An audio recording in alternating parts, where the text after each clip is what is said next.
हम लोग का साइंस का चैप्टर हो जाएगा विद्युत इलेक्ट्रिसिटी। तो सबसे पहले हम बात करते हैं कि आवेश क्या होता है। विद्युत के बारे में देखते हैं डेली लाइफ में आजकल इलेक्ट्रिसिटी नहीं रहे, नहीं तो उसके बिना जीना आजकल कौन सी हो जाएगा, मुश्किल हो जाएगा। हर चीज जो है इलेक्ट्रिसिटी से ही लगभग लगभग आजकल चलता है, कोई भी चीज है नहीं। जैसे मोबाइल हो गया आपका, मोबाइल के बिना रह सकते हैं? नहीं रह सकते हैं, नहीं रह सकते हैं, मुश्किल है। ठीक है, हाँ। कंप्यूटर हो गया, आपका टीवी हो गया, ये सब कौन चीज से चलता है? सब इलेक्ट्रिसिटी से चलता है नहीं। तो इलेक्ट्रिसिटी का हमारे आम लाइफ में, डेली लाइफ में कितना महत्व है वो बताने की जरूरत नहीं। तो इसी चीज पर हम लोग फोकस करने वाले हैं। हालांकि इसके पहले आप लोग इलेक्ट्रिसिटी के बारे में थोड़ा बहुत जरूर पढ़े होइएगा, 8th क्लास में भी है नहीं। तो आज हम लोग डिटेल्स में पढ़ेंगे उसके आगे कि एक्चुअली इलेक्ट्रिसिटी है क्या। ठीक है, और इसमें बहुत सारा चीज हम लोग को फोकस करना है। जैसे चैप्टर में हम लोग को पढ़ना है विद्युत, आवेश, विद्युत, विद्युत धारा। उसके अलावा आप लोगों को इसमें आ जाएगा प्रतिरोध, आ जाएगा है कि नहीं, प्रतिरोधकता आ जाएगा। उसके अलावा इसमें पावर शक्ति आ जाएगा थोड़ा बहुत। विद्युत ऊर्जा क्या होता है कि नहीं, इलेक्ट्रिकल एनर्जी क्या होता है, वो सब चीज हम लोग को पढ़ना है। तो हम लोग एक एक चीज करके क्या करते हैं, एक एक पॉइंट पर हम लोग फोकस करते हैं। तो चलिए सबसे पहले हम लोग स्टार्ट करते हैं। आवेश क्या चीज, आवेश क्या होता है? आवेश जिसको हम चार्ज बोलते हैं, क्या बोलते हैं, चार्ज। कैसे हम लोग बोलते हैं, अरे बैटरी डिस्चार्ज हो गया, इसको चार्ज करते हैं नहीं। तो चार्ज मीन्स वो क्या करना चाहते हैं आप, नहीं। चार्ज तो आप बोल देते हैं कि चलो चार्ज करना है हमको, बैटरी डिस्चार्ज हो गया। तो चार्ज डिस्चार्ज के पीछे मीनिंग क्या है, उसका अर्थ क्या होता है, आखिर आप क्या करना चाहते हैं? क्या ऐसा चीज हो गया कि आपका मोबाइल काम करना बंद कर दिया, जिसको आप बोलते हैं बैटरी डिस्चार्ज हो गया? नहीं। लाइट कट जाता है, सप्लाई बंद हो जाता है, तो हम लोग का बल्ब वगैरह जलना क्या हो जाता है, बंद हो जाता है। तो क्या ऐसा चीज हो जाता है कि सप्लाई बंद होने से हमारा बल्ब बंद हो जाता है? नहीं। तो इन चीजों पर हम लोग फोकस करेंगे। तो वही हमारा आवेश चार्ज। तो आवेश की देखिए, जैसे आप लोग पढ़ चुके हैं 9th क्लास में कि कोई दो वस्तु हो, कोई दो वस्तु हो और ये दोनों वस्तुओं का कुछ द्रव्यमान हो। जैसे इसका द्रव्यमान हम m1 मान लें और इस वस्तु का द्रव्यमान हम m2 मान लें। तो और इनके बीच की दूरी कुछ हो, बीच की दूरी कुछ हो, जैसे इसके बीच की दूरी यदि d हो, तो गुरुत्वाकर्षण का नियम कहता है कि ये दोनों के बीच एक आकर्षण बल काम करता है। यदि दो वस्तु हो और दोनों वस्तु का कुछ द्रव्यमान हो, मास हो, तो दोनों वस्तुओं के बीच एक बल लगता है, जिस बल को हम कहते हैं गुरुत्वाकर्षण बल। क्या बोलते हैं,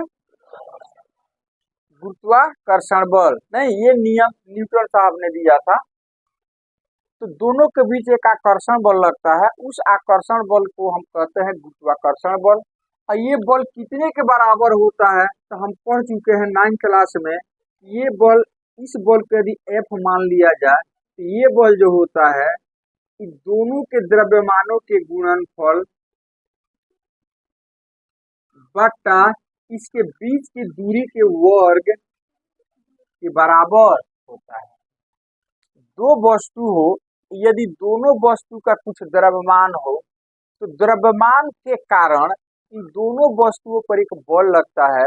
उस बल को हम कहते हैं गुरुत्वाकर्षण बल, जिसका खोज किया था न्यूटन ने, है कि नहीं। आविष्कार मत बोलिएगा, खोज बोलिएगा नहीं। तो इसका खोज किया था न्यूटन ने।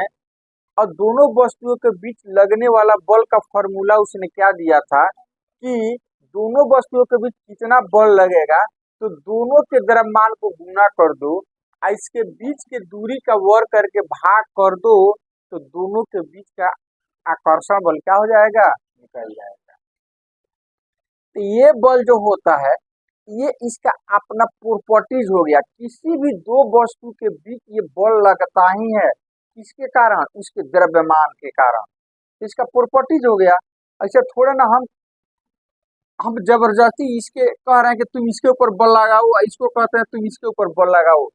कोई इसको बाई फोर्स तो नहीं कर रहा है इसको ऐसा करने के लिए। ये स्वाभाविक है कि जब मास है तो उसके बीच बल लगेगा। जैसे मार्कर हो गया नहीं, और आप हो तो इसमें भी मास है, आप में भी मास है, तो स्वाभाविक है कि ये दोनों के बीच एक आकर्षण बल लगता है। नहीं तो ये नेचुरल फेनोमिना हो गया। हर समय ये प्राकृतिक इवेंट हो गया, घटना हो गया ये। तो इसको हम बोलेंगे कि इसका अपना एक नेचुरल प्रॉपर्टीज है, इसका एक मौलिक गुण है। क्या, यदि मास है तो उसके बीच आकर्षण बल भी लगेगा। तो आकर्षण बल का लगना ये क्या कहलाएगा, फंडामेंटल प्रॉपर्टीज कहलाएगा, मौलिक गुण कहलाएगा। ये अपने आप होता है, इसीलिए कहेंगे इसका एक कौन चीज है, मौलिक गुण है। जैसे आप खाना खाते हो, रात में खा लेते हो खाना, खाना खाने के बाद आपको नींद आने लगता है, ये कौन सी है, ये मौलिक गुण है। हम थोड़े ना कहते हैं कि आओ नींद आओ नींद आओ, है कि नहीं। ऐसा थोड़ा है कि दादी लेकर के कटोरा में दूध बात करती है कि आओ, है कि नहीं, नींदिया, और सुने ना कैसे दादी लोग ये करता है। तो ऐसा थोड़ा होता है, खाना हम लोग खाते हैं आराम से क्या हो जाता है, नींद आ जाता है। तो नींद का आना कौन सी है, मौलिक गुण है। हम सोचते नहीं है कि हमको नींद आए, ऑटोमेटिक ऐसा हो जाता है। तो ऑटोमेटिक ऐसा कुछ हो जाए तो इसको हम लोग बोलते हैं उसका मौलिक गुण। उसी तरह से दो वस्तु के बीच यदि द्रव्यमान है तो ये बल लगेगा। तो हम क्या कहेंगे कि द्रव्यमान के कारण किसी भी दो वस्तु के बीच एक बल लगता है और वह बल उसका कौन सी है, मौलिक गुण है, फंडामेंटल प्रॉपर्टी है उसका।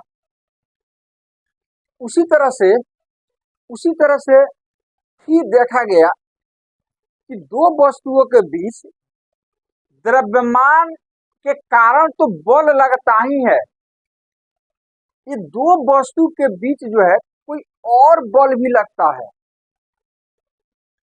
दो वस्तुओं के बीच द्रव्यमान के कारण तो बल लगता ही है, लेकिन द्रव्यमान के अलावा भी कुछ ऐसे बल लगते हैं जो या तो इसको अट्रैक्ट करते हैं, मतलब आकर्षित करते हैं, और नहीं तो क्या करते हैं, प्रतिकर्षित करते हैं। और उस प्रॉपर्टीज को कहा गया कौन सी, आवेश, चार्ज कहा गया। क्या कहा गया, अब कैसे पता चला, कैसे पता चला, तो इसके लिए कुछ प्रैक्टिकल आप भी घर पे कर सकते हैं। वो प्रैक्टिकल क्या है, जैसे मान लो एक ये गुब्बारा हो गया,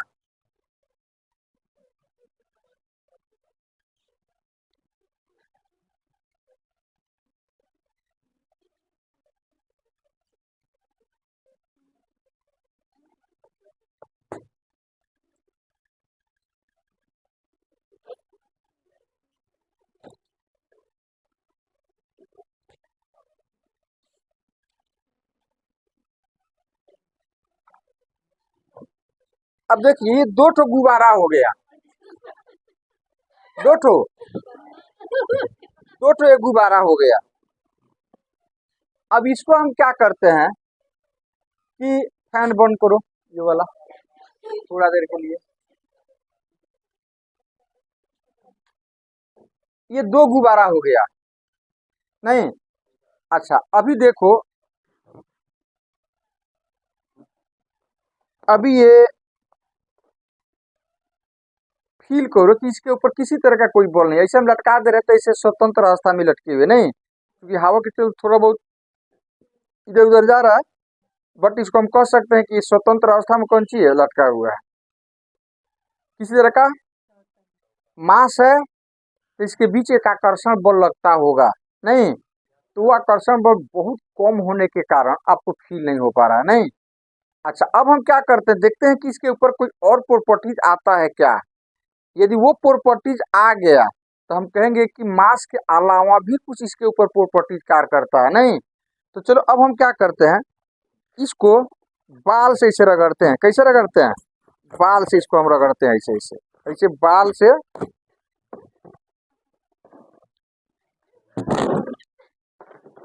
तुम लोगों का बाल बड़ा है, तुम लोग को रगड़ना चाहिए। हम्म, कौन रगड़ेगा।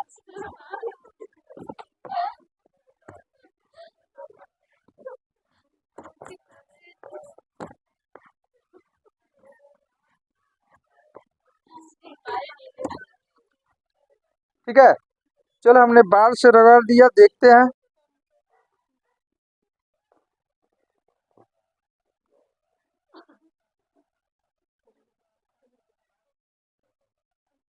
अब रगड़ा हुआ पार्ट किधर गया।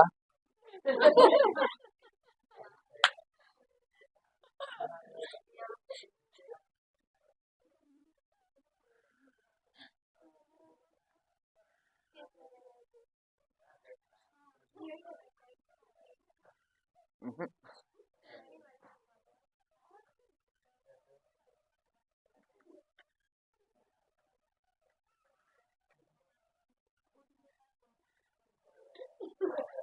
पता ही नहीं चल रहा है कि रगड़ा हुआ पार्ट किधर गया। हम्म, कौन सी, बोलो क्या बोलेगी।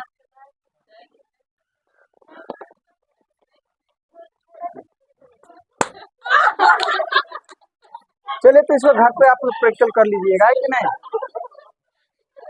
आप क्या कीजिएगा, थोड़ा सा बाल बड़ा होना चाहिए, है कि नहीं। हम लोग का बाल छोटा है तो इसमें चुभ जा रहा है, जिसके चलते फूट गया। तो इसको क्या कीजिएगा कि ऐसे करके जोर से इसको रगड़िएगा, इसे, है कि नहीं। इसको जोर से चारों से थोड़ा सा रगड़ दीजिएगा, और दोनों गुब्बारे को। और उसके बाद से इसको स्वतंत्र रूप से इससे लटाइएगा दोनों को, तो देखिएगा कि ये दोनों एक दूसरे का ऐसे बाई फोर्सली धक्का दे रहा है इसको। और समझना, तो इसका मतलब इसे स्पष्ट हो जाएगा कि बाल से रगड़ने पर इसमें क्या होता है कि एक प्रॉपर्टी आ जाता है, जिसके चलते दोनों के बीच एक बल लगता है। तो उस बल को हम लोग कहते हैं द्वितीय बल। कौन सा बल कहते हैं, द्वितीय बल कहते हैं। मतलब आखिर ये प्रॉपर्टीज आया कहाँ से, ये प्रॉपर्टीज आया कहाँ से। या ऐसे भी कर सकते हैं आप, कांच हो, कौंची हो, कांच हो, कौंची हो, कांच हो, तो उस कांच को आप सील के कपड़ा से रगड़िएगा। दो कांच ले लीजिएगा, छड़ होगा, और उसको सिल्क से रगड़िएगा। और सिल्क से रगड़ने के बाद से आप क्या कीजिएगा कि जैसे मान लो कि ये दो कांच हो गया, पहले आप क्या कीजिएगा, सिल्क कपड़ा से रगड़ दीजिएगा। और रगड़ने के बाद से एक ठो कांच को आप ऐसे कर दीजिएगा, ऐसे कि ये फ्री मूवमेंट में रहे, है कि नहीं। इस तरह से रख दीजिएगा, और दूसरे को भी रगड़ करके अब इसके नजदीक ले जाइएगा ना, तो ये क्या होगा कि ये ऐसे भागेगा इधर, या इधर से कीजिएगा तो ऐसे भागेगा वो। अरे सर ना, ऐसे कीजिएगा तो ऐसे भागेगा, ऐसे कीजिएगा तो ऐसे भागेगा वो, एक दूसरे से दूर जाएगा वो। तो आखिर रगड़ने से पहले या एबोनाइट का छड़ ले लीजिएगा, ठीक है। एबोनाइट का छड़ ले लीजिएगा और उसको भी सील के कपड़ा से रगड़िएगा, तो उसको भी देखिएगा कि एक अलग तरह का प्रॉपर्टी जाता है कि नहीं। तो दो एबोनाइट का छड़ लीजिएगा और दोनों को क्या कीजिएगा, सील के कपड़ा से रगड़ दीजिएगा। सील के कपड़ा से रगड़ने के बाद दोनों किस तरह से एक दूसरे के नजदीक आ जाइएगा, तो वही चीज देखिएगा जो आपने कांच में देखा था। यदि नजदीक ले जाइएगा तो ये दूर भागेगा, ये वाला दूसरा वाला क्या होगा, दूर भागेगा। और इधर से ले जाइएगा तो इस साइड में भागेगा, इधर से ले जाइएगा तो उस साइड में भागेगा वो। लेकिन रगड़ने से पहले तो ऐसा कुछ हो नहीं रहा था, नहीं। या या आप, या मार्कर है, पेन है आपके पास, है कि नहीं, तो उसको बाल से रगड़िएगा और छोटे छोटे धूल कण कागज का टुकड़ा उसके नजदीक ले जाइएगा, तो उसमें क्या हो जाएगा, चिपक जाएगा। तो रगड़ने से तो पहले ऐसा कुछ नहीं हो रहा था, लेकिन रगड़ने के बाद में ऐसा कौन सा प्रॉपर्टी उसके अंदर आ गया। तो इसी प्रॉपर्टीज को हम कहते हैं कौन चीज, चार्ज कहते हैं, आवेश कहते हैं। दो वस्तुओं को आपस में रगड़ने से, दो वस्तुओं को आपस में रगड़ने से उसके ऊपर एक अलग प्रॉपर्टीज उत्पन्न हो जाता है, जिसके चलते वो दो वस्तुएं आपस में या तो एक दूसरे को आकर्षित करती है और नहीं तो क्या करती है, प्रतिकर्षित करती है। दो वस्तुओं को आपस में रगड़ने से उसके ऊपर एक प्रॉपर्टीज उत्पन्न आ जाता है कि नहीं। और उसी प्रॉपर्टीज को हम क्या कहते हैं, आवेश कहते हैं। क्या कहते हैं? जैसे मान लो कि आपने दो कांच का छड़ लिया था और दोनों को बाल से रगड़ने पर आप एक दूसरे के नजदीक ले जा रहे थे, तो ऐसे वो रिपेल कर रहा था, प्रतिकर्षित कर रहा था, है कि नहीं। एबोनाइट के भी छड़ लिए थे, सिल्क से रगड़ने के बाद दोनों कैसे एक दूसरे के नजदीक ला रहे थे, तो इसे धक्का दे रहा था। क्या दे रहा था? तो आखिर ये प्रॉपर्टीज आया कहाँ से? एक नए तरह का प्रॉपर्टीज आ गया। तो हमने ये चीज सीख लिया कि यदि वस्तु को, खास वस्तुओं को यदि रगड़ा जाए किसी अन्य वस्तु से, तो रगड़ने के कारण उसके ऊपर एक प्रॉपर्टी आ जाता है, उसके ऊपर एक गुण आ जाता है। उस गुण को हम कहते हैं कौन सी? आवेश कहते हैं, चार्ज कहते हैं। ठीक है। तो ये चीजें हमें बहुत पहले से पता था। जब हमें इलेक्ट्रॉन, प्रोटॉन, न्यूट्रॉन के बारे में पता नहीं था, उसके पहले ही लोगों को पता था कि द्रव्यमान के कारण तो आकर्षण बल लगता ही है।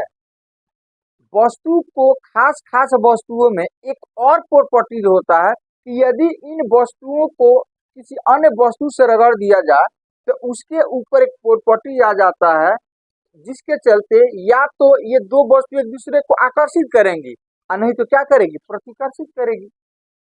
तो इसी गुण को कहा गया कौन सी? आवेश। अब आवेश जो होता है वो दो प्रकार का होता है। अब ये कैसे पता चला? इस चीज को आप देख नहीं पाओगे, इलेक्ट्रॉन, प्रोटॉन, चार्ज, इस सब चीज को आप देख नहीं पाओगे।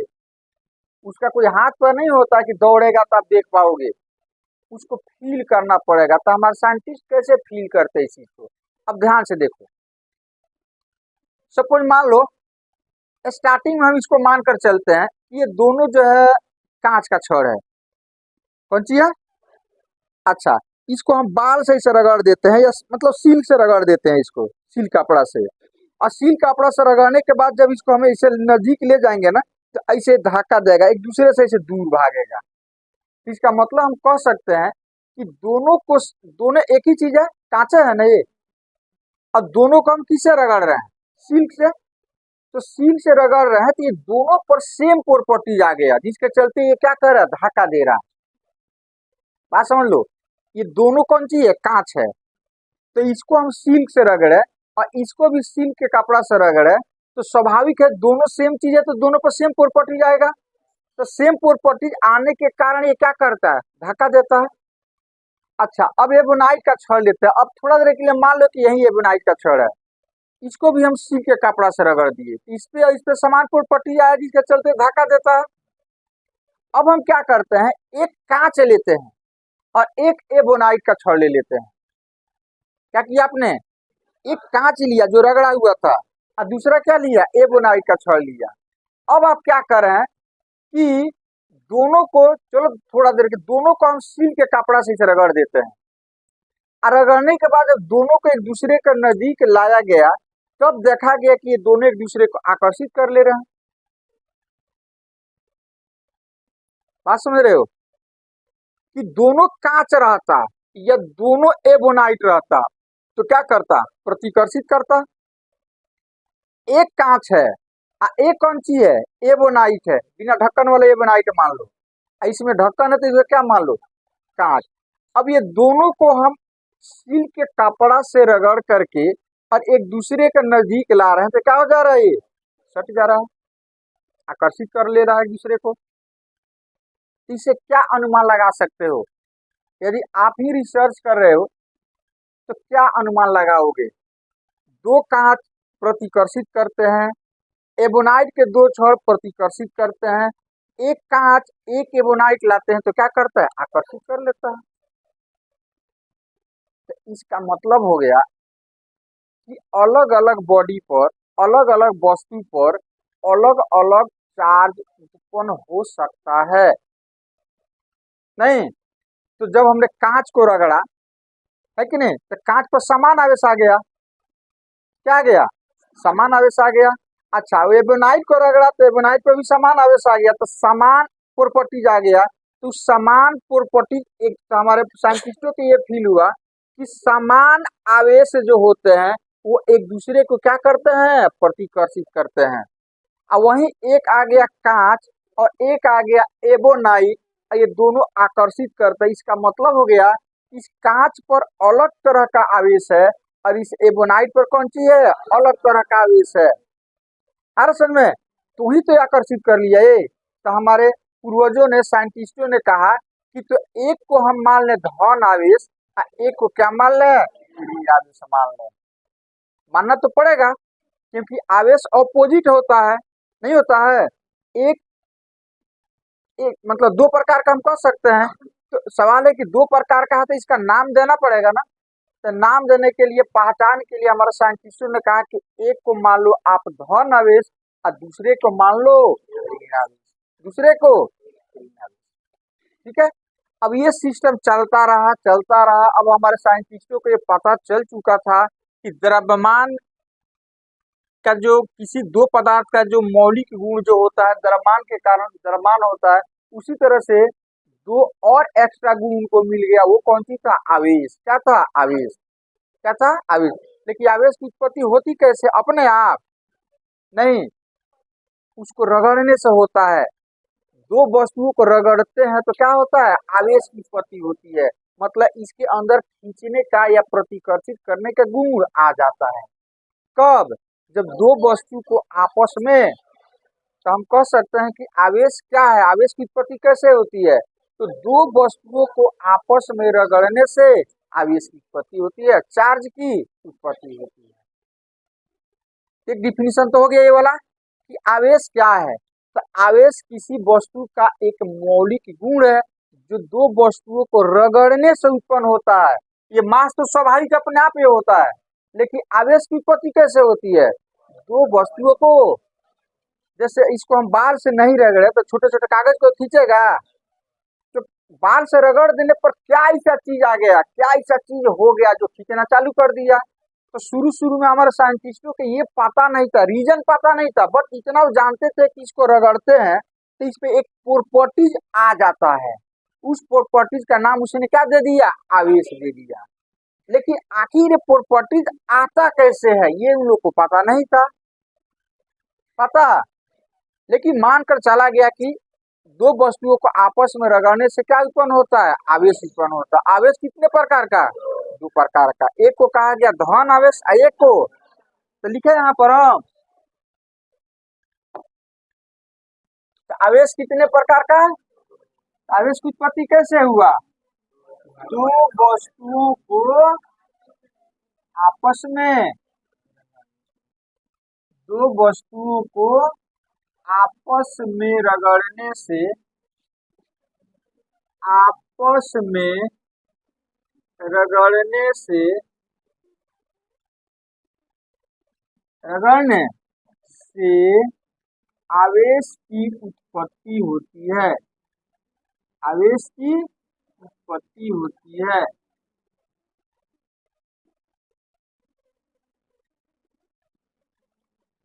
दूसरा कि आवेश को हम Q से सूचित करते हैं, संकेत होना चाहिए ना। तो आवेश को हम सूचित करते हैं किससे, छोटा Q या बड़ा Q।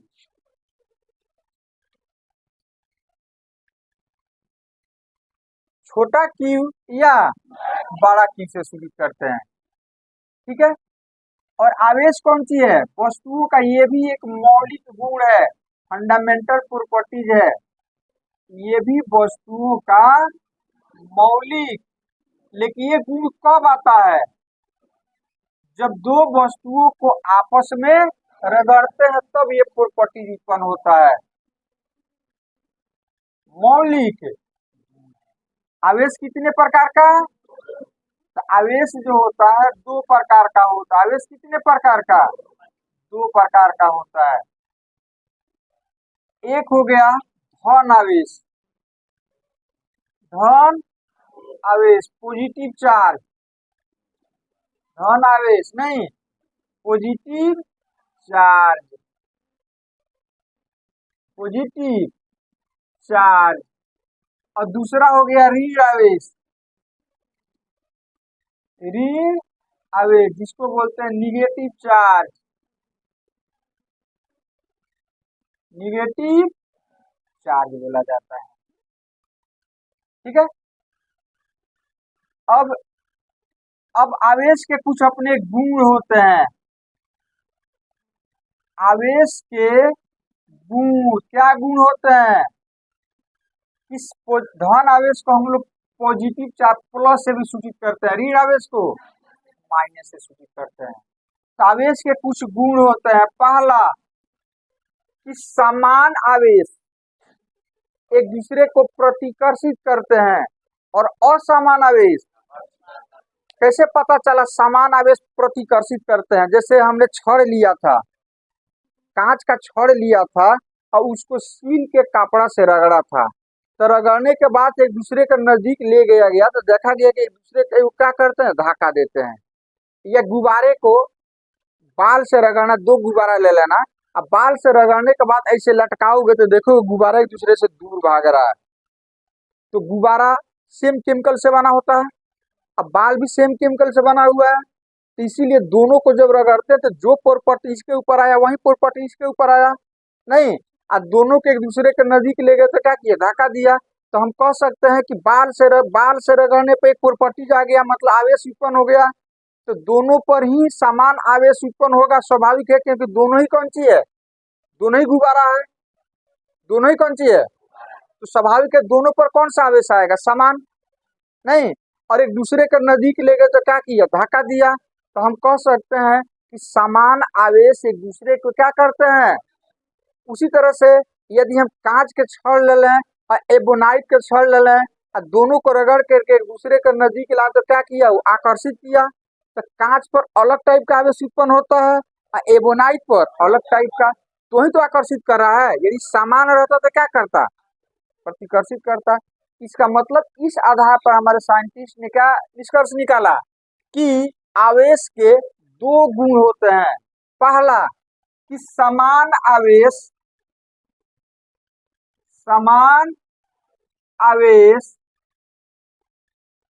समान आवेश क्या करते हैं, प्रतिकर्षित करते हैं, प्रतिकर्षित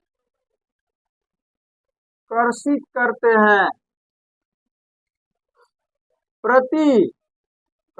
हैं मतलब धक्का देते हैं, एक दूसरे को दूर भगाते हैं। और असमान आवेश, तो इसको हम ऐसे कह सकते हैं, इसको हम ऐसे प्लस प्लस या माइनस माइनस, मतलब दोनों धन आवेश हो या दोनों ऋण आवेश हो, है कि नहीं, तो दोनों समान है, ये भी समान है, ये भी समान, तो क्या करेगा, ये प्रतिकर्षित करेगा। क्या करेगा, ये प्रतिकर्षित करेगा, और उसी तरह से दूसरा प्रॉपर्टी आ गया कि यदि चार्ज असमान है, कौन चीज, तो असमान यदि आवेश है तो वो क्या करेगा, आकर्षित करेगा, वो आकर्षित करेगा। क्या करेगा, अर्थात एक पर प्लस हो और दूसरे पर, या एक पर माइनस हो दूसरे पर, तो ये क्या करेगा, आकर्षित करेगा। क्या करेगा, तो ये हो गया आवेश की प्रॉपर्टी हो गया। अब हमारे साइंटिस्ट बैठने वाले कहाँ थे, कुछ ने पता लगाया कि रगड़ने से प्रॉपर्टी जाता है, इसका नाम कुछ ने आवेश दे दिया नहीं, लेकिन आखिर ऐसा होता क्यों है, क्या कारण है कि इसको रगड़ने से इसके अंदर खींचने का शक्ति आ जाता है। तो इसके लिए आपको कोई वस्तु है उसकी संरचना के बारे में आपको पता करना पड़ेगा नहीं। तो कुछ दिनों के बाद हमें ये पता चल गया कि पदार्थ जो होता है छोटे छोटे कोणों से मिलकर के बना होता है, जिसको हम क्या कहते हैं, एटम। क्या कहते हैं, और एटम से मिलकर के अणु बनता है। तो हम थोड़ा देर के लिए एटम की ही कल्पना करके चल रहे हैं। तो कोई भी पदार्थ जो होता है वो परमाणु से मिलकर के बना होता है, एटम से मिलकर के बना होता है। और एटम की संरचना जो होती है वो किस टाइप की होती है, जब ये हमें पता चल गया तो इसका रीजन हमें समझ में आ गया। तो चलिए इस पे हम लोग फोकस करते हैं। ये हो गया हमारा, सपोज मान लो कि ये हो गया अपना मार्कर, कौन सी हो गया, ये हो गया अपना, सपोज मान लो कि ये अपना मार्कर हो गया, कौन सी हो गया, ये मार्कर हो गया अपना। तो स्वाभाविक है ये भी छोटे छोटे कोणों से मिलकर के बना होगा, ये भी छोटे छोटे कोणों से, या इसको हम मान लेते हैं छड़, कौन सी, छड़ मान लेते हैं, कांच का छड़ हो गया। तो स्वाभाविक है कोई बॉडी है तो छोटे छोटे कोणों से मिलकर के बना होगा। इस कोण को हम क्या कहते हैं, एटम, क्या कहते हैं, एटम कहते हैं। ये एटम आपको दिखेगा नहीं, दिखेगा, इसका प्रॉपर्टीज होता है कि एटम एक दूसरे के ऊपर आकर्षण बल लगाते हैं, जिसके चलते ठोस में जो होता है एटम की बहुत ज्यादा बल लगता है, आकर्षण बल लगता है, लिक्विड में, द्रव में थोड़ा सा कम लगता है, और गैस में बहुत कम लगता है। नहीं, तो फिलहाल ये ठोस है, कौन सी है, इसीलिए यहाँ पर देखो ये भी छोटे छोटे कोणों से मिलकर के बना होगा, लेकिन इसको ऐसे खींचते हैं तो नहीं खींचा पाता, क्यों, क्योंकि ये ठोस है, और ठोस के ये जो अंदर कण है वो एक दूसरे को बहुत जोर से पकड़ करके रखे रहते हैं, इसीलिए इसको खींचते हैं तो बाहर नहीं आ पाता है। तो हम क्या करते हैं, इसमें से एक कोण को हम बाहर निकालते हैं, आपको समझाने के लिए उसको जूम करके हम एक कोण को बाहर लाते हैं, और इसको जूम करके हम इतना बड़ा आपको दिखा रहे हैं, नहीं, और एक कोण को हम क्या कहेंगे, एटम, क्या कहेंगे। तो जब हमारे साइंटिस्ट जब इसके ऊपर रिसर्च कर रहे थे तो पता चला कि ये एटम जो है ना वो 3 कोणों से मिलकर के बना है, जिसको हम कहते हैं एटम के फंडामेंटल पार्टिकल्स, मौलिक कण कहते हैं। तो एटम के परमाणु के कितने मौलिक कण होते हैं, हाँ इसी चीज को समझिएगा तो ही आगे आपको जाकर के समझ में आएगा। तो परमाणु में कितने मौलिक कण, तो परमाणु के 3 मौलिक कण, मतलब 3 कोणों से मिलकर के, हालांकि और भी कण होते हैं लेकिन आपको क्लास 10th लेवल पर वो सब चीजें नहीं जानना है, नहीं समझ में आएगा। एक हो गया परमाणु के मौलिक कण में कौन आ जाएगा, इलेक्ट्रॉन, दूसरा आ जाएगा प्रोटॉन, और तीसरा आ जाएगा इलेक्ट्रॉन, प्रोटॉन, न्यूट्रॉन, न्यूट्रॉन, जो 9th क्लास में आप अच्छी तरह से पढ़ चुके हैं। नहीं, अब ध्यान से देखो, अब ये तीनों होते कहाँ पर हैं, इलेक्ट्रॉन को हम लोग शिफ्ट करते हैं ई से, प्रोटॉन को, और अब ये तीनों होते कहाँ पर हैं, फिर हमारे साइंटिस्टों के सामने समस्या आ गया। नहीं, तो सबसे बेस्ट जो है कि कहाँ होते हैं, इस चीज का पता किया रदरफोर्ड ने, जिसके लिए उनको नोबेल पुरस्कार भी मिला, किसने, हाँ न्यूक्लियस का खोज किया था। तो चलो सबसे पहले हम बात कर लेते हैं कि कोई भी एटम होता है तो एटम जो होता है बिल्कुल गोल होता है, क्या होता है, बिल्कुल इस तरह से होता है, इस तरह का होता है, इस तरह का होता है, इस तरह का होता है। तो स्वाभाविक है इसका सेंटर होगा, क्या होगा, इसका सेंटर होगा। नहीं, तो चूंकि बोर्ड पर तो हम ऐसे ही नहीं दिखा सकते हैं, तो इसका ये सेंटर हो गया, ये सेंटर हो गया, मतलब जिसको हम नाभिक बोलते हैं, क्या बोलते हैं, नाभिक बोलते हैं, न्यूक्लियस। तो इस न्यूक्लियस में ये दोनों होता है, ये दोनों होता है न्यूक्लियस में, नाभिक में, कहाँ होता है, नाभिक में होता है, न्यूक्लियस में होता है, न्यूक्लियस में होता है। तो यहाँ पर हो जाएगा आपका प्रोटॉन और न्यूट्रॉन, प्रोटॉन और, इस नाभि के चारों ओर इस तरह से कक्षा बना रहता है, जिसको हम ऑर्बिट बोलते हैं या बोलते हैं, इस तरह से कक्षा बना रहता है, नहीं, और इसी कक्षा में इलेक्ट्रॉन फैला हुआ रहता है, यहाँ इलेक्ट्रॉन होगा, यहाँ इलेक्ट्रॉन होगा, यहाँ इलेक्ट्रॉन, अरे समझे। तो अब ध्यान से देखो, इलेक्ट्रॉन इलेक्ट्रॉन इलेक्ट्रॉन पर प्रोटॉन पर मास होता है, तो स्वाभाविक है इलेक्ट्रॉन इलेक्ट्रॉन के बीच गुरुत्वाकर्षण बल लगता होगा, प्रोटॉन प्रोटॉन के बीच भी क्या लगता होगा, आकर्षण बल लगता होगा। नहीं, लेकिन इलेक्ट्रॉन इलेक्ट्रॉन के बीच जो आकर्षण बल होता है उसके मास के चलते वो बहुत कम होता है, और प्रोटॉन प्रोटॉन के बीच जो मास होता है ना वो भी क्या होता है, बहुत कम होता है। क्या होता है, बहुत कम होता है। याद रहेगा ना। तो इलेक्ट्रॉन इलेक्ट्रॉन के बीच मास कौन सी होता है, और प्रोटॉन प्रोटॉन के बीच, इसीलिए प्रोटॉन प्रोटॉन को बाहर निकालना मुश्किल हो जाता है। लेकिन ये इलेक्ट्रॉन इलेक्ट्रॉन के बीच बल कम लगता है, इसीलिए ये बाहर निकल सकता है, बाहर निकल सकता है।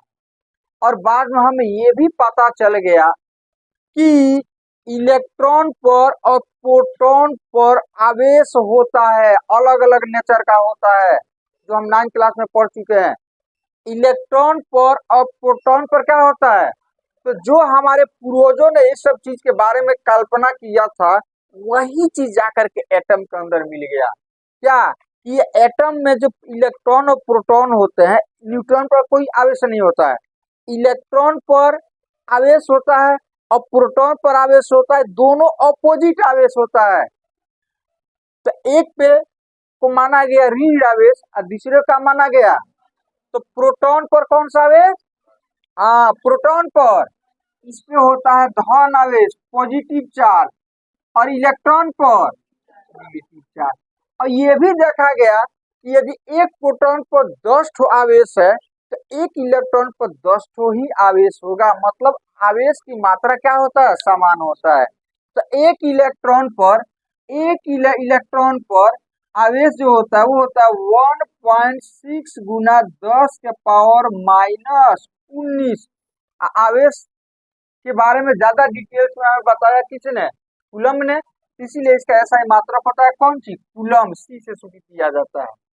तो एक इलेक्ट्रॉन पर कितना चार्ज होता है, 1.6 गुने 10 के पावर माइनस, अच्छा एक प्रोटॉन पर भी इतना ही होता है, एक प्रोटॉन पर भी इतना ही होता है, 1.6 गुने 10 के पावर, बोले है ना कि एक इलेक्ट्रॉन पर यदि 10 है तो एक प्रोटॉन पर भी क्या होगा, 10 है, ठीक है। तो दोनों पर सेम आवेश होता है, लेकिन सवाल है कि इसका पहचान कैसे पता चलेगा। ये तो पता चलेगा इलेक्ट्रॉन पर अलग नेचर का होता है और प्रोटॉन पर अलग नेचर का होता है। तो फिर साइंटिस्टों ने इसका कोडिंग किया, क्या, कि इस पे जो आवेश है उसको ऋण मान लिया जाए और इस पे जो आवेश है उसको क्या मान लिया जाए, धन मान लिया जाए। मतलब इसको निगेटिव से इसको माइनस है, इसको प्लस से शुरू कर दिया गया। अब आपसे कोई पूछे कि एक इलेक्ट्रॉन पर कितना आवेश होता है, तो परिमाण कहते यही होगा, लेकिन ये पहचान के लिए कि ये इलेक्ट्रॉन पर का आवेश है, आप प्लस दे देंगे तो क्या चीज, प्रोटॉन पर का आवेश है। तो फिर हमें ये भी पता चला कि न्यूक्लियस में जितने प्रोटॉन होते हैं उतने ही इलेक्ट्रॉन की भी संख्या होती है। यदि प्रोटॉन 10 ठो है तो इलेक्ट्रॉन भी कितना होगा, 10 ठो होगा। यदि प्रोटॉन की संख्या 50 है तो इलेक्ट्रॉन की संख्या भी कितना होगा, 50 होगा। तो इस एटम पर टोटल चार्ज का परिमाण कितना हो जाएगा, 0। बात समझ रहे हो।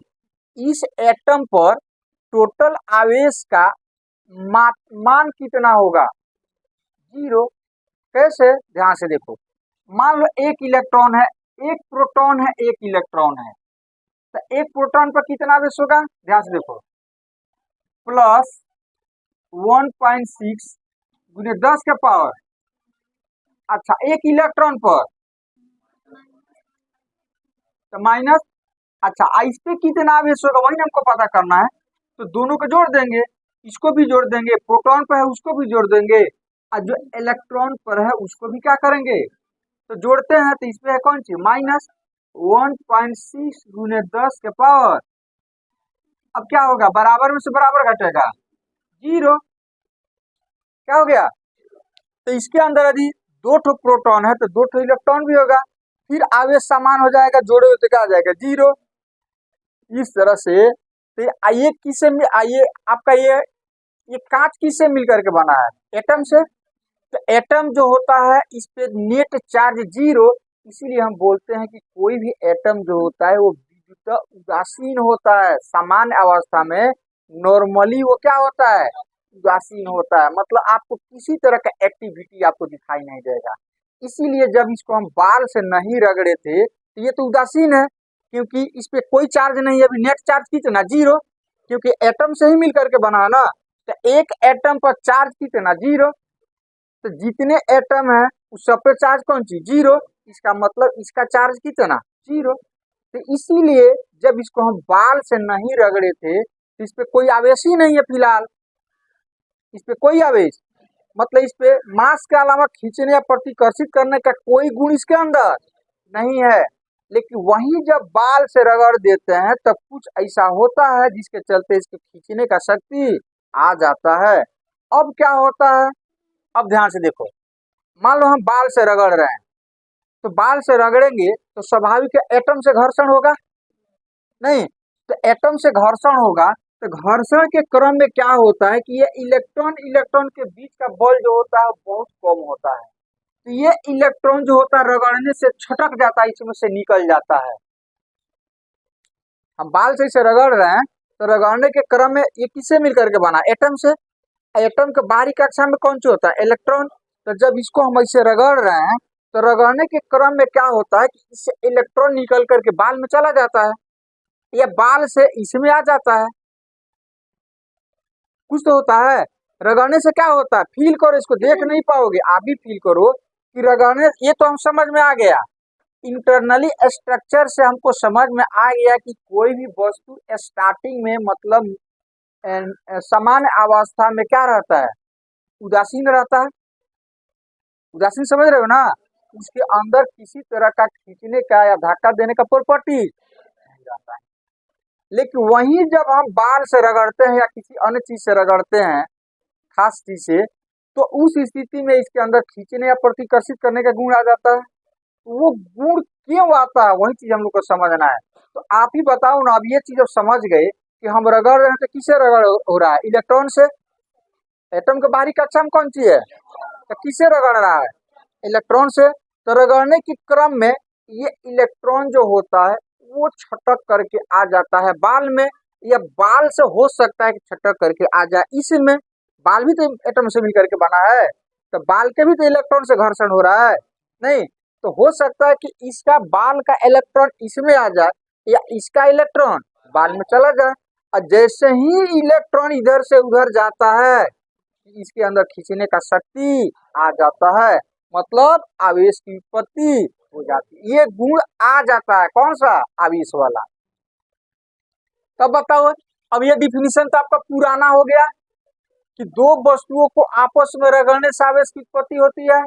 अब ये आवेश की उत्पत्ति क्यों होती है, अब हम नया वाला डिफिनीशन देंगे कि दो वस्तुओं को आपस में रगड़ने से इलेक्ट्रॉन का स्थानांतरण होता है, जिसके चलते आवेश की उत्पत्ति होती है। दो वस्तुओं को आपस में रगड़ने से अब क्या होता है, इलेक्ट्रॉन का स्थानांतरण होता है। अब मान लो इसको रगड़ रहे थे, ये इलेक्ट्रॉन छटक करके आपका चला जाएगा।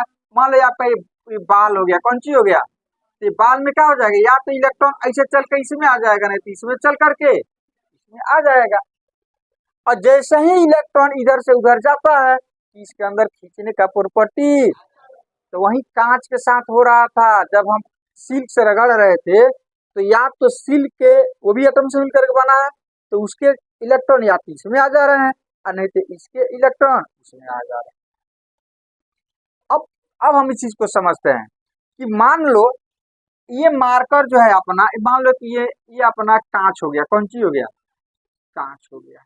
इसी तरह का हम दूसरा एक और ले लेते हैं, इस तरह से एबोनाइट का छड़ ले लेते हैं। किसका छड़ ले लेते हैं, एबोनाइट का छड़ लेते हैं। ये एबोनाइट हो गया, एबोनाइट हो गया।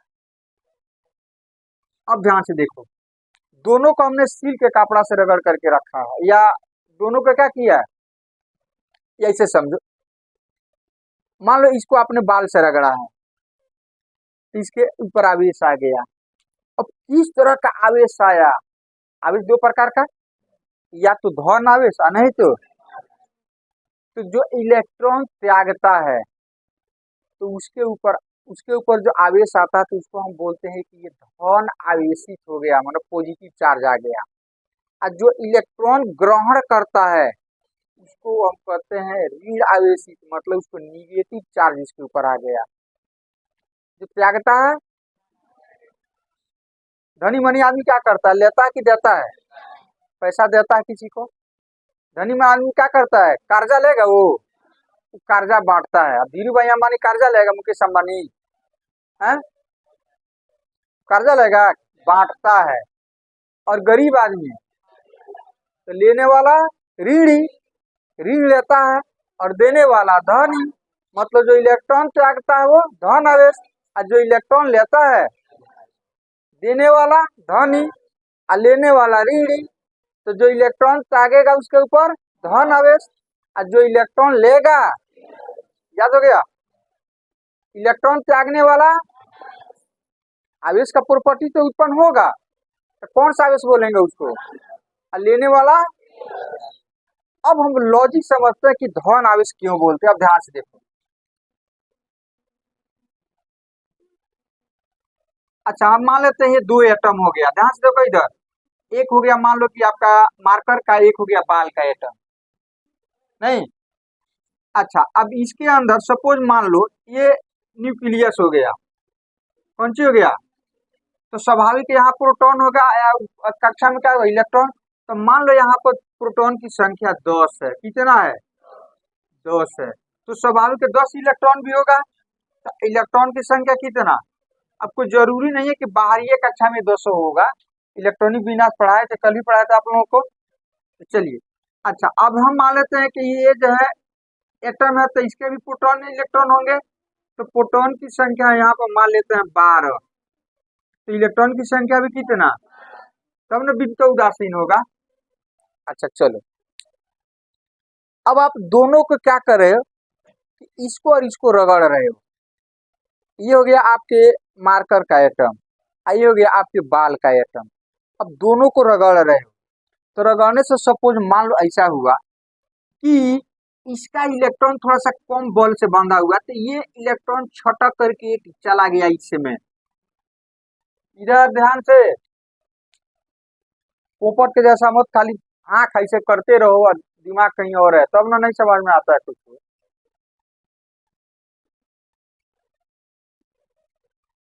ये हो गया आपका एटम हो गया, नहीं। सपोज मान लीजिए मार्कर का हो गया, ये आपके बाल का एटम हो गया। अब हम बाल को मार्कर को रगड़ रहे हैं, तो स्वाभाविक रगड़ने से इलेक्ट्रॉन का स्थानांतरण होगा, आवेश की उत्पत्ति होगी, नहीं। तो एक पर धन आवेश, एक पर, तो जो त्यागेगा और जो लेगा, ये तो हो गया रट्टा मारने की चीज। इसके पीछे का रीजन हम समझते हैं। अब देखो रगड़ने से होता क्या है, मान लो कि इसे एक इलेक्ट्रॉन त्याग दिया, एक इलेक्ट्रॉन तो त्याग दिया, तो इसके पास प्रोटॉन तो सेम है, क्योंकि ये थोड़े ना रगड़ में, ये प्रोटॉन तो न्यूक्लियस में होता ना। रगड़ने वाला संपर्क, रगड़ने से इलेक्ट्रॉन ही ना इधर से उधर जाएगा, कि बाहर तो वही है। अच्छा तो इलेक्ट्रॉन एक तो चला गया, तो यहाँ पर कितना बच गया, 9 इलेक्ट्रॉन बच गया। और यहाँ पर क्या हो गया, एक आ गया, तो कितना हो जाएगा, 13। अब इसमें देखो, इसमें किसकी संख्या ज्यादा हो गया, प्रोटॉन। अब देखो इसमें प्रोटॉन आपका कितना हो गया, इसमें प्रोटॉन हो गया आपका 10, इलेक्ट्रॉन की संख्या 9। अच्छा इसमें देखो प्रोटॉन कितना, 12, इलेक्ट्रॉन कितना, 13 हो गया। इसमें बोलो किसकी संख्या ज्यादा हो गया, प्रोटॉन की संख्या ज्यादा हो गया, मतलब धन आवेश की संख्या ज्यादा हो गया, क्योंकि प्रोटॉन पर क्या होता है, पॉजिटिव चार्ज, इलेक्ट्रॉन पर। तो जब इसने इलेक्ट्रॉन त्याग दिया, तो इस एटम के ऊपर प्रोटॉन का चार्ज की मात्रा ज्यादा हो गया कि इलेक्ट्रॉन का, प्रोटॉन कितना, तो 10 तो प्लस इसके अंदर है, और 9 तो कौन सी हो जाएगा, ऋण आवेश कौन हो गया, इलेक्ट्रॉन हो गया। तो इस एटम पर धन आवेश की मात्रा क्या हो जाएगा, ज्यादा हो गया, और एक तो त्याग दिया, तो 10 तो प्रोटॉन बचा, तो 10 तो प्रोटॉन का मतलब 10 तो धन आवेश। तो कौन सा आवेश की मात्रा इस पर ज्यादा हो गया, धन आवेश की ऋण आवेश। तो इसीलिए जो त्यागता है उसको हम बोलते हैं धन आवेशित, मतलब इसके ऊपर जो है धन आवेश, पॉजिटिव चार्ज का मात्रा क्या हो गया, ज्यादा, नहीं हो गया, टोटल अमाउंट ऑफ क्या हो गया, गड़बड़ हो गया, नहीं हो गया। अच्छा इसमें देखो क्या हुआ, इसपे जो है प्रोटॉन की संख्या कितना, इलेक्ट्रॉन की संख्या, तो 13 में 12 में कौन बड़ा होता है, मतलब इलेक्ट्रॉन की संख्या ज्यादा हो गया, मतलब ऋण आवेश की मात्रा क्या हो गया, ज्यादा हो गया। इसीलिए जो लेता है उसको हम बोलते हैं ऋण आवेशित। क्या बोलते हैं? तो जो त्यागता है और जो लेता है, जो त्यागता है और जो लेता है, क्यों ऐसा होता है? जो जो त्यागता है उसके न्यूक्लियस में धन आवेश की मात्रा, उस एटम पर धन आवेश की मात्रा क्या हो जाती है, ज्यादा हो जाती है, इसीलिए इसको बोलते हैं धन आवेशित। और जो लेता है तो इलेक्ट्रॉन की संख्या बढ़ जाती है, इसीलिए उसको बोला जाता है ऋण आवेशित। अब तो समझ में आ गया कि आवेश की उत्पत्ति होता कैसे है, रगड़ने से। रगड़ने में क्या होता है, इलेक्ट्रॉन का स्थानांतरण होता है। तो जो इलेक्ट्रॉन त्यागता है तो उसके न्यूक्लियस में प्रोटॉन की मात्रा ज्यादा हो जाती है, इसीलिए उसको बोला जाता है धन आवेशित। और जो इलेक्ट्रॉन ग्रहण करता है उसके ऊपर आ जाता है कौन सा, इसीलिए उसको क्या बोला जाता है, ऋण आवेश की मात्रा ज्यादा हो जाता है, इसीलिए उसको बोलता है ऋण आवेशित, मतलब निगेटिव चार्ज इसके ऊपर आ गया, इसे बोलते हैं निगेटिव। तो बैटरी में आप देखते हुए दो साइड होता है, एक धन टर्मिनल, एक क्या होता है ऋण टर्मिनल। तो धीरे धीरे चीजें आपको समझ में आएगा। तो फिलहाल आवेश के बारे में समझ में आ गया है कि नहीं आया? ठीक है। तो जैसे द्रव्यमान प्रॉपर्टी होता है वैसे ही क्या होता है, आवेश भी होता है, आवेश भी होता है।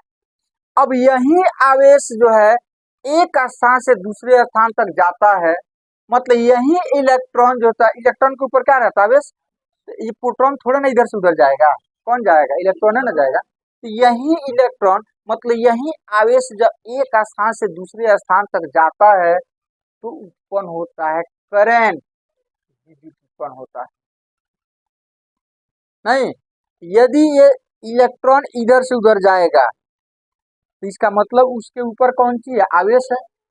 एक इलेक्ट्रॉन के सर पे कितना आवेश होता है, इतना। तो एक इलेक्ट्रॉन जाएगा तो इतना आवेश लेकर के जाएगा। यही आवेश जो होता है जब इधर से उधर जाएगा तो उसमें उत्पन्न होगा करंट, और उसको छुओगे तो मारेगा झटका, या आपको ऊपर लेकर जाएगा। दो ही काम करता है, या तो झटका मारेगा और नहीं तो ऊपर लेकर के जाएगा। तो सोचो, यही वो इलेक्ट्रॉन है जिसके ऊपर क्या रहता है, आवेश रहता है। क्या रहता है, आवेश रहता है। हर समय अब हम बात करेंगे नेक्स्ट है कि दो आवेशों के बीच जो है बल कितना लगता है। क्या दो आवेशों के बीच बल लगता है ना जी, तो वो बल कितना लगता है। जैसे दो वस्तु है, इसका द्रव्यमान है, तो दो द्रव्यमान वाले वस्तुओं के बीच कितना बल लगता है, इतना। उसी तरह से यहाँ पर एक आवेश हो, यहाँ पर एक आवेश हो, तो दोनों के बीच कितना बल लगता है, हर समय। तो नेक्स्ट डे हम लोग इसी पर फोकस करेंगे कि दो आवेशों के बीच कितना बल लगता है। तब हम चलेंगे विद्युत धारा पर, किस पर,